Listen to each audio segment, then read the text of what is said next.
Back-to-back complimentary winners here on the video reporting college football the past two nights. Thursday, Ohio, a 3.5-point favorite with the road route of Western Michigan. And then last night, Middle Tennessee State, the 13.5-point chalk, delivering in triple revenge at home over Western Kentucky 29-10. I've got a number of complimentary plays coming up on this video report, but listen, guys, my best bet today happens to be another top-rated 15-dime release on the very last game on the card, kicking off at midnight Eastern Time, Utah State at Hawaii.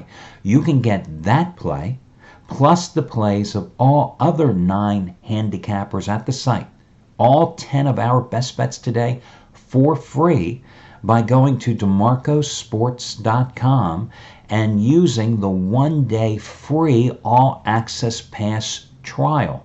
Yeah, the 1-day free all-access pass trial.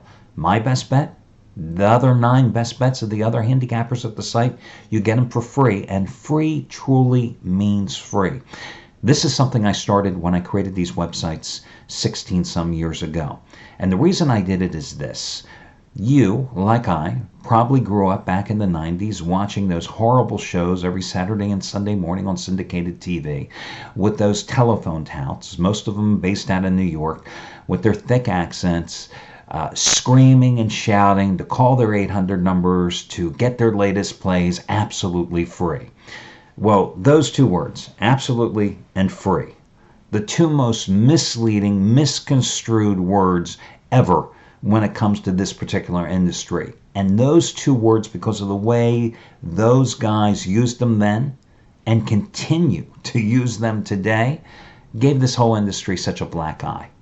So when I got into this industry after 8.5 years of being a reporter, and listen, I was gambling when I was in college, I was gambling when I was a reporter, when I took a turn to the dark side and decided to make money rather than being a reporter and dealing with prima donna athletes, and got into the sports handicapping and gambling business, I thought, you got to eliminate these scumbags. You got to eliminate these guys who, when they tell you something is absolutely free, the only thing that's free is the 800 number you're calling, because at that point forward, they want your credit card, they want you to wire them money, they want a Western Union, they want your kids' college tuition money. I mean, there's nothing absolutely free when you deal with them. I'm amazed that these guys are still in business. I was watching TV just last Sunday morning, and there was some ancient dinosaur from New York still on there, looking like a penguin in a tuxedo, still screaming about calling him for his 20,000 star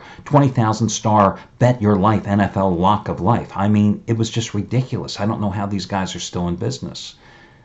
I decided the best way to counteract it all is to truly give you everything absolutely free. So you go to the site, you check out the 1-day free all access pass, and you get everything for free. You either like it or you don't. But the best thing about it is my handicapping style is different from the other 9 guys at the site. My analysis, I approach it as a reporter. The other guys approach it differently. You may like mine, you may like theirs, but what better way to sample it than to get it for free? So you go to DeMarcosports.com. I think you can figure out how to spell my last name. DeMarcosports.com. You check out the 1-day free all access pass. You can only do it once, but if you haven't done it before, do it today.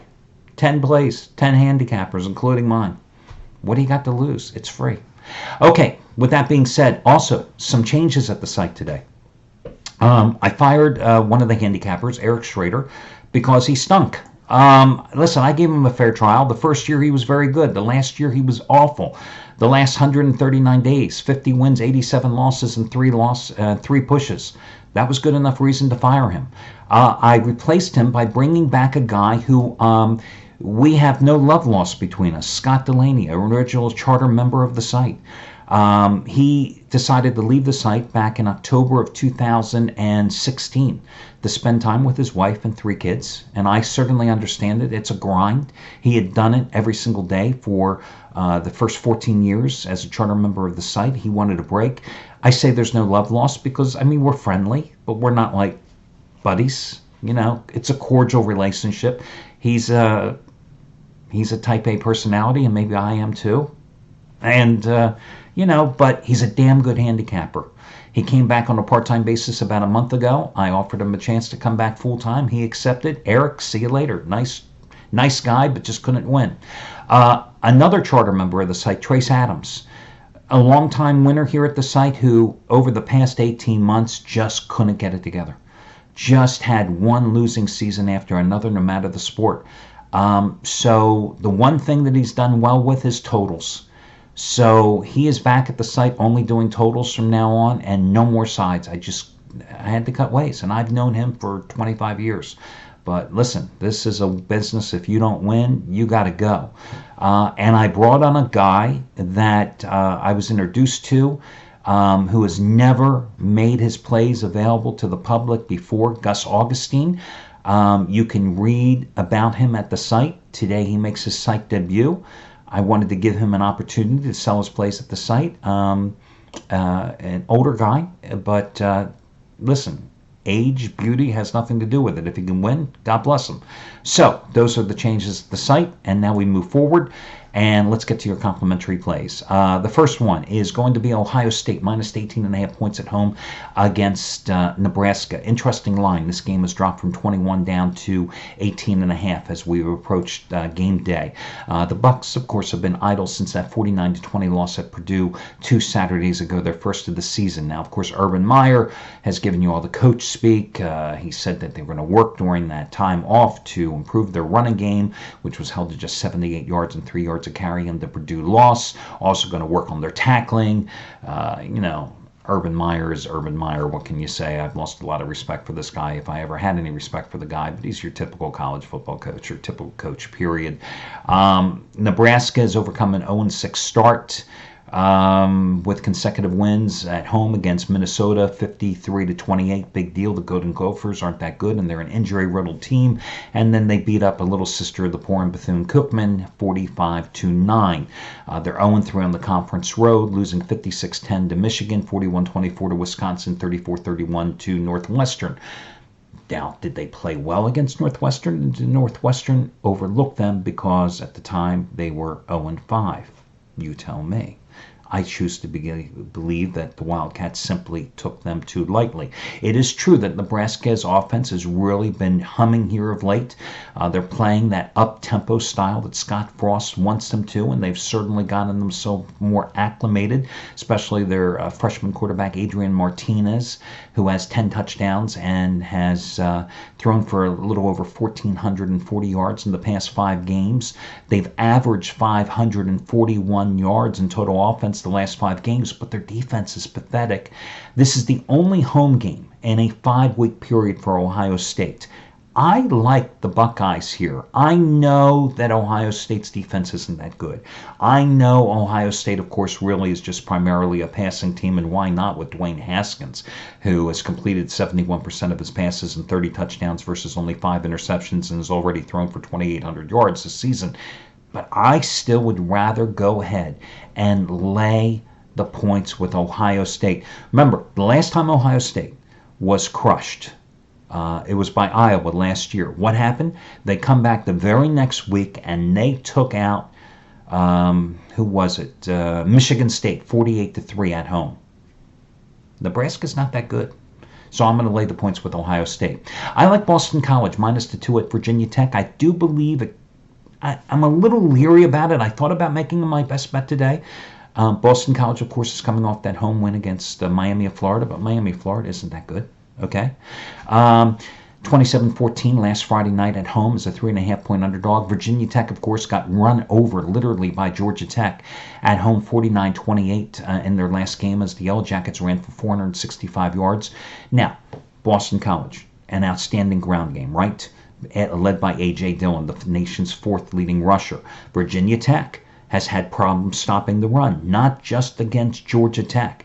That was their 2nd straight loss at home, because remember, they also gave up nearly 5 yards per carry in a 45-23 loss at home to Notre Dame. They gave up over 200 yards rushing in the game that they barely got by North Carolina.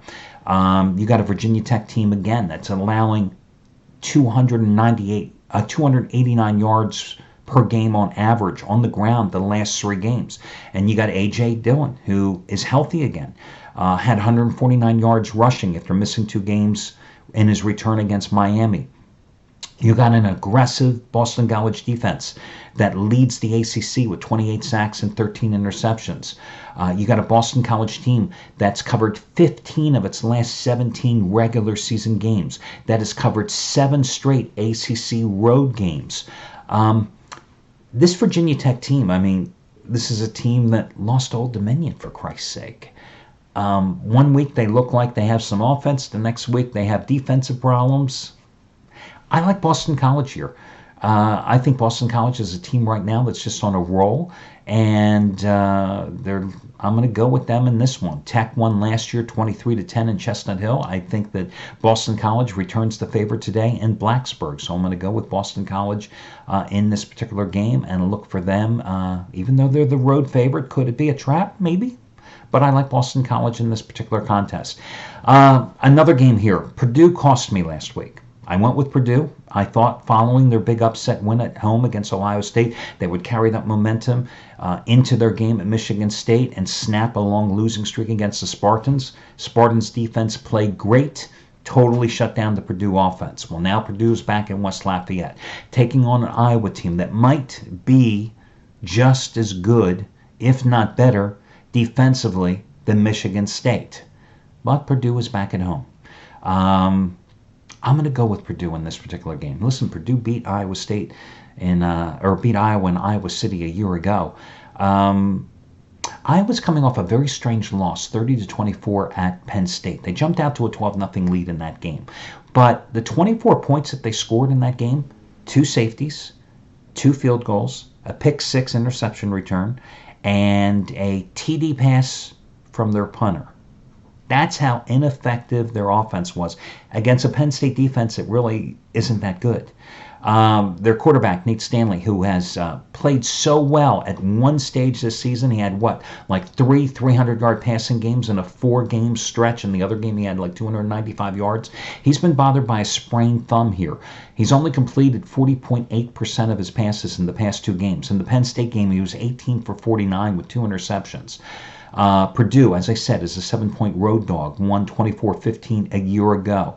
I know Iowa's won 10 of the last 14 in the series. I know Iowa's won each of the last 4 games in West Lafayette. I know Purdue's outstanding freshman receiver, Moore, who leads the Big Ten in 68 catches, is supposedly a game-time decision. They've kept it under wraps all week long. But I'll tell you what, Jeff Brohm's teams in the months of November and December are just like money in the bank. I like Purdue minus the 2.5 points here because I'm just not sold on this Iowa offense. And I think that Purdue will be able to squeak out the win here. And I think last week was just a particular case where they were coming off the high of Ohio State and they just ran into a Michigan State team that was primed, coming off the loss themselves the week prior to Michigan to rebound. And it was a bad spot for Purdue, and I fell into that trap. And this week I'm looking to get myself out of that hole with the Boilermakers. So again, I like Ohio State, I like Boston College, and I like Purdue in that order for the strength of the complementary plays. That'll do it, guys, and I wish you well, and I'll talk to you again.